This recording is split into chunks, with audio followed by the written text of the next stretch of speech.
Everyone, आपसे कैसे आपकी अच्छे होंगे मज़े में। वेलकम बैक टू अफरोज़ रिदा की, जहाँ अल्लाह ताला सुख तंदुरुस्ती दे रहमत फरमाए।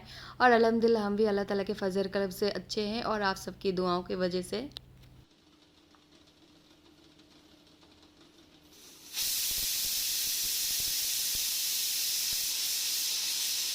आज के व्लॉग में आपको बहुत ही इंटरेस्टिंग और कॉमेडी चीज़ें देखने को मिलेगी। रिदा की कुछ खट्टी मीठी बातें और थोड़ी सी अच्छी अच्छी बातें भी। और एंड में जाके वीडियो आपको देखना पड़ेगा। और पकोड़े की बहुत अच्छी रेसिपी आपके साथ शेयर करने वाली हूँ, अंडे के पकोड़े। तो वीडियो को बने रहने के लिए एंड तक प्लीज़ देखना। और अगर आप हमारे चैनल पर न्यू व्यूवर हो तो प्लीज़ सब्सक्राइब करना।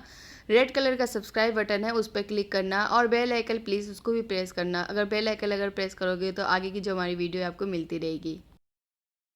सुबह सुबह 5 बजे के टाइम पे उठी थी और रिदा के लिए टिफ़िन बॉक्स बनाने के लिए। तो रिदा की टिफ़िन बॉक्स आज मैं बना रही हूँ जीरा चावल और छोले की सब्ज़ी। तो उसकी भी रेसिपी आपके साथ शेयर करने वाली हूँ। छोले की सब्ज़ी और जीरा चावल मैं कुकर में बनाने वाली हूँ। छोले मैंने कुकर में बॉइलिंग करने के लिए चढ़ा रखी थी और साइड में अंडा भी बॉइलिंग हो रही थी। अंडा बॉईल इसलिए किया था कि टाइम नहीं मिलता है, रिदा की टिफ़िन बॉक्स तैयार करने लग जाती हूँ तो बाद में ब्रेकफास्ट भी नहीं बन पाता मेरे से।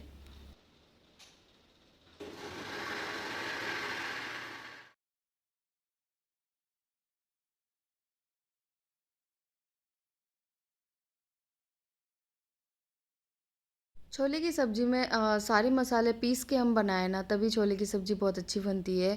और रिदा के लिए तो सिंपल टाइप से ही बना रही हूँ, ज़्यादा मसाला कुछ नहीं डालूँगी। टमाटर भी डाला था, उससे क्या है टमाटर की प्यूरी करेंगे ना, थोड़ा सा खट्टा खट्टा फ्लेवर आ जाएगा। मैं यहाँ पे बनाने वाली हूँ स्टील की हांडी, मतलब इसको डेचकी कहते हैं। और इसमें मैंने मसाले सारे डाल दिए थे और कुछ रेगुलर मसाले डालने के बाद गरम मसाला वगैरह कुछ नहीं डाला है। जैसे मेरी बेटी रीदा खा सके सिंपल टाइप में वैसे ही अकॉर्डिंग में मैंने बनाई है। और थोड़ा सा दही भी शामिल कर दी थी। साइड में मसाले तब तक बन रहे और साइड में मैंने कुकर में थोड़ी सी चावल भी रीदा के लिए जीरा राइस यहाँ पे बनाने के लिए चढ़ा रखी है।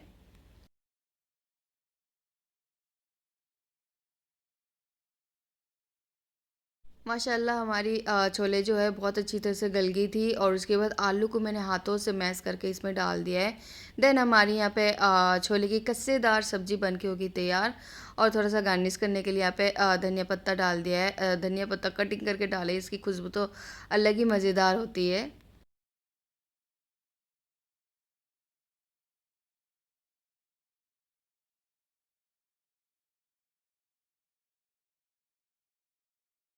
सब्जी सारे मैंने एक बॉल में डालने के बाद ऊपर से नींबू भी निचोड़ दिया था। रीता को थोड़ा सा खट्टा और थोड़ा सा चटपटा थोड़ा सा अच्छा लगता है, इस वजह से मैंने नींबू उसके ऊपर ही शामिल कर दिए।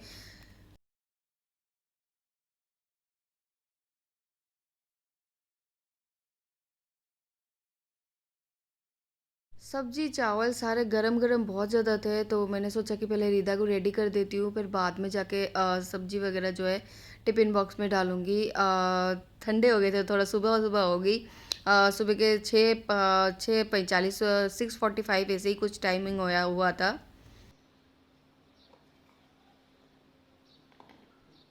टिफ़िन बॉक्स में मैंने आलू छोला की कच्चेदार सब्जी डाल दी और जीरा राइस डाल दी थी। और यहाँ पे आज एप्पल नहीं था तो मैंने सोचा कि आज पानी फल आया हुआ था तो पानी फल मैं डाल देती हूँ। हमारे उड़ीसा में कहते हैं इसको पानी फल। एक्चुअली इसको उड़ी मतलब राजस्थान में सिंगोड़ा कहते हैं इनको। तो सिंगोड़ा तो मुझे मैं कभी बोलती नहीं हूँ, एक्चुअली मैं पानी फल ही बोलती हूँ। तो पानी की जगह में होता है तो इस कांटेदार होता है, कांटा वगैरह सारा हटा के मैंने इसको छिलका वगैरह अच्छे से फ्रेशली धो के मैंने रिदा को टिफ़िन बॉक्स में डाल दी थी। वो देख है ना, वो देख है ना, वो नानी, वो देख छोटा छोटा बर्ड्स है, छोटा छोटा चिड़िया। हाँ? कैमल जा रहा है, कैमल कैमल चिड़िया रा बच्चा है। देख गिल्ली चला के वो तारा घर पर है। मम्मी गिल्ली देख लिया मैं। गिल्ली बहुत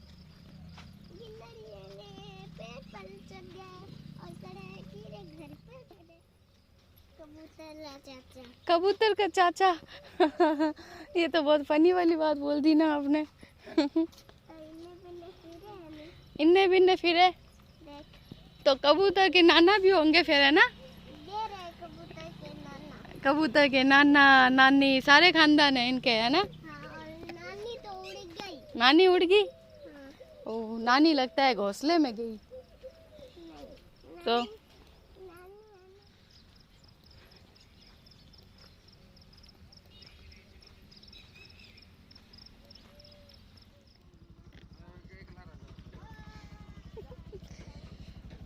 ले जाओ, जो ऊपर जाओ,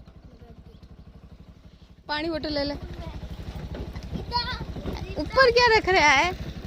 ऊपर रखना है।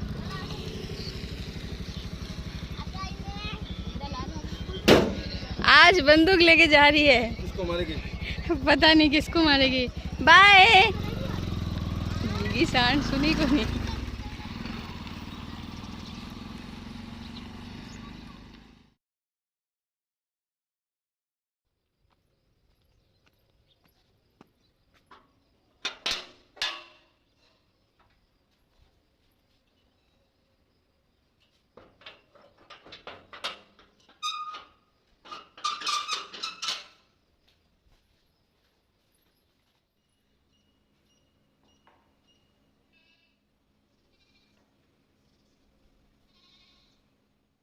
रिदा बिल्कुल भी सुबह के टाइम पे उठती नहीं है। जब नई नई स्कूल गई थी तब बहुत ही मन लगा के उठी थी, उठ जाती थी। अब तो जब जैसे जैसे स्कूल का दिन ढलता गया था, रिदा को उठने की बहुत ज़्यादा मुश्किल होती थी और थोड़ा सा मुझे फ़ोन भी देना पड़ता था। इस वजह से कमरे में थोड़ा फ़ोन देख रही थी। मैंने उसका काम कर दिया, टिफ़िन बॉक्स वगैरह डाल के फटाफट से मैं बाहर लेके गई तो बोले कि मम्मी कबूतर का नाना नाना आ गया, दादा आ गया। तो मैंने बोला कि कबूतर दादा नाना आ गया, मतलब कॉमेडियन का सीन एक आ गया। मज़ेदार वाली बातें होगी। मुझे तो बहुत मज़ा आया सुबह सुबह और अब माशाल्लाह बहुत अच्छा लगा सुन के। चलो कुछ तो कॉमेडियन वाली बातें होगी।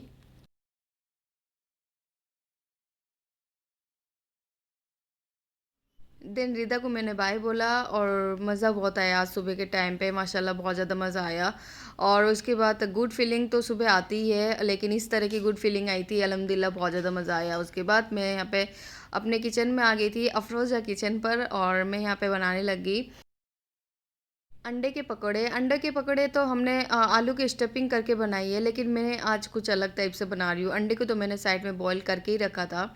तो अंडे को मैंने 4 हिस्सों में लंबे साइज़ में कट कर ली थी और बेसन का बैटर बना लिया था। बेसन का बैटर जैसे हम नॉर्मल बनाते हैं वैसे ही बना ली थी। और आलू को भी मैंने बहुत अच्छी तरह से मैश करके डाल दी थी। हमें मतलब आलू को स्टफिंग करने की ज़रूरत नहीं है। कुछ इस तरीके से बनाए ना तो बहुत ही मज़ा आता है। बारीक कटा हुआ प्याज भी मैंने डाल दी थी और हरी मिर्च भी डाल दी थी। और सच्ची बताओ माशाल्लाह सबको बहुत ज़्यादा मज़ा आया। और इतना ज़्यादा मज़ा आया, आलू बचा हुआ कोरा आलू भी था ना, मतलब अंडे का जितना पकौड़े थे, मैंने फ़र्स्ट बार में इतने तो अंडे के पकौड़े सारे निकाल ली थी। जब सेकंड बार में मैंने सिर्फ आलू आलू का बचा था ना, तो मम्मी जी पापा जी को दिया था। मतलब एक मरतबा तो अंडे के पकौड़े दी, ले लिया, बाद में फिर बोले कि और नहीं चाहिए हमें, हमारा पेट भर गया। तो उनको इतना ज़्यादा मज़ा आया तो उन्होंने बोला कि ठीक है और है तो और दे दो।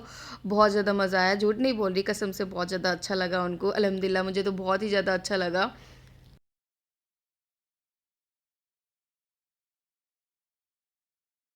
मसला मेरा ये हो जाता है कि कभी कभी कोई चीज़ मैं बनाती हूँ अच्छी नहीं बनती है ना, तो मेरी वो चीज़ वेस्ट जाती है। और आज की जो रेसिपी बनी थी, मतलब ऐसे तो नहीं है कि कोई रेसिपी अच्छी नहीं बनी है, बहुत ही अच्छी बनती है, सारी चीज़ें माशाल्लाह बहुत अच्छी बनती है। लेकिन आज की जो रेसिपी बनी थी इतनी ज़्यादा यम्मी यम्मी थी और मज़ा बहुत आया था। आई होप कि ये रेसिपी आपको ज़रूर ट्राई करनी चाहिए। अब तो सर्दी का मौसम आने वाला है इंशाल्लाह, और आते ही हम तो जम के पकोड़े वगैरह बनाने ही वाले हैं। और मज़ा तो आता ही है, अंडे के पकोड़े कुछ इस तरीके से बनाए अगर जब हम।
ये सारा काम करने के बाद ब्रेकफास्ट वगैरह चाय नाश्ता करवाने के बाद मैं क्या करती हूँ, बाहर का जो झाड़ू वगैरह निकालती हूँ। मुझे ना ये बहुत ही मसला होता है, घर में गाड़ी वगैरह ऐसे रहते हैं, सुबह के टाइम पे मैं काम करती हूँ, मेरे बहुत दिक्कत होती है और मैं गाड़ी और जो स्कूटी है सारे बाहर निकाल देती हूँ। ऐसे ही तो लेके गाड़ी जाते ही हैं, तो मैंने सोचा कि मैं ही निकाल देती हूँ। ट्रेंड तो हम पहले से, शादी से पहले ही ट्रेंड होके रखे हैं। सारा कुछ हमने हमें मम्मी पापा ने हमें सिखा रखा है, कैसे अपने घर को मैनेज करना है, कैसे घर चलाना है, सब कुछ सिखा रखा है। तो देर आए दुरुस्त आए, वो चीज़ें आज हमें शादी के बाद ही आज यूज़ हो रही है हमें।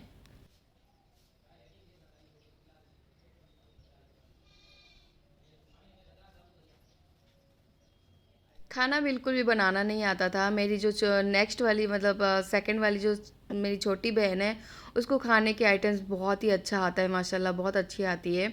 लेकिन मुझे क्या है, बाहर की चीज़ें और कैसे क्या चीज़ें घर के काम करना है, वो सारी चीज़ें बहुत अच्छी तरह से आती थी। और वैसे कि देखा जाए हम चारों सिस्टर में है ना, कुछ अलग अलग ही तरीके की चीज़ें आती है। चा मतलब गुण होता है ना, गुण अलग अलग बहनों में अलग अलग तरीके के गुण होते हैं। वैसे ही हम चार सिस्टर में अलग अलग तरीके के गुण हैं। और शादी के बाद तो मैंने खाना बनाने ऐसे चुटकी में सीखी कि मुझे पता ही नहीं चला कि मैं खाना बनाने जानती मतलब कैसे आगे मैं खुद ही कंफ्यूज हूँ, और कैसे मैं अपने घर का काम मैनेज कर रही हूँ और मुझे वो पता नहीं चल पा रहा है। हम चार सिस्टर में मैं सबसे बड़ी हूँ और मेरी एक सेकंड वाली जो बहन है वो मुझसे 1.5 साल छोटी है, और घर का सारा काम हम दोनों बहनें ही संभाला करते थे जब हम अनमेरिड थे। मेरे पापा प्रेस रिपोर्ट थे, तो वो कि घर पे ज़्यादा से ज़्यादा बाहर ज़्यादा रहते थे। तो हम जब से अपनी अक्ल उम्र आई, तो हम अपना घर पूरा संभालने लगे। मतलब बाप का जो दो कंधा होता है ना, वही थे हम दोनों। तो मेरी जो जो दो सिस्टर थी वो बहुत छोटे छोटे थे, तो उनको इतना मतलब छोटे से क्या कराए। तो हमारी थोड़ी सी उम्र आ गई, तो हम अपना घर को मैनेज करना सब कुछ हमने मतलब वो कहते हैं ना, उम्र के साथ में इंडिपेंडेंट हो जाना, वैसे ही कुछ हम हो गए थे। तो मम्मी की जब हमारी शादी हो गई तो पापा बोले कि मेरे दो बाहू कट के चले गए। तो मुझे बहुत ही एम्बैरेसमेंट फील होता है कि यार हमारे घर भाई भी बहुत छोटा सा था, मतलब बहुत छोटा था, साल भर तक का था। तो उससे हम क्या करवाते, और जब हम दोनों थे तो पापा के सारे काम हम अपने आप में मैनेजमेंट कर लेते थे। तो उससे शादी होने के बाद अब जाके चिंता हो रही है कि यार हमारी तो अब शादी हो गई, अब हम पापा की क्या हेल्प कर सकते हैं। अब जब जाते हैं अपने पापा के घर पे तभी जाके हम उनकी हेल्प कर सकते हैं, नहीं तो अदरवाइज़ ससुराल पे ही सारा कुछ हम बिज़ी रह जाते हैं पूरी तरह से।